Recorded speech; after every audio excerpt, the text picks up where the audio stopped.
C'est un peu un jour sans aujourd'hui sur le CAC 40. L'indice a affiché un parcours en dents de scie et il termine la journée à moins 0,02% vers les 5113 points. Sur la semaine, il recule de 0,2%. Aux États-Unis, le Congrès a relevé le plafond de la dette jusqu'au 8 décembre, éloignant le spectre d'un shutdown. À 17h30, le Dow Jones grimpait de 0,2% alors que le Nasdaq, c'était 0,1%. La valeur en vue aujourd'hui cotée au C Natixis. Les investisseurs ont apprécié la prise de contrôle de la banque sur BPCE Assurance. Elle a en effet racheté les 40% de la coentreprise qu'elle ne détenait pas à la Massif et à la Maïf pour 272 millions d'euros. Le journal Les Échos estime qu'il s'agit aussi d'une nouvelle étape dans la construction d'un modèle de banque assurance intégrée. Air France KLM a continué aussi à prendre de l'altitude. Troisième séance de hausse grâce aujourd'hui au bon chiffre du trafic avec une hausse de 5,1% du nombre de passagers transportés en août.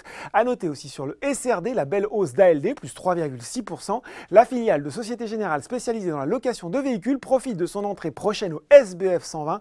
On parle toujours voiture, mais il s'agit cette fois-ci d'un gros coup de frein avec Peugeot. Après Volkswagen et Renault, c'est au tour de la marque au lion d'être soupçonnée d'avoir fait usage de stratégies frauduleuses pour faire passer les tests anti-pollution à ses moteurs diesel en France. Et puis pour rien arranger, Exane BNP Paribas est passé de neutre à sous-performé sur le dossier. Ruby est lui lanterne rouge du SBF 120. Le spécialiste du stockage et de la distribution de produits pétroliers est pénalisé par son exposition à la zone Caraïbe, actuellement durement touchée par l'ouragan Irma.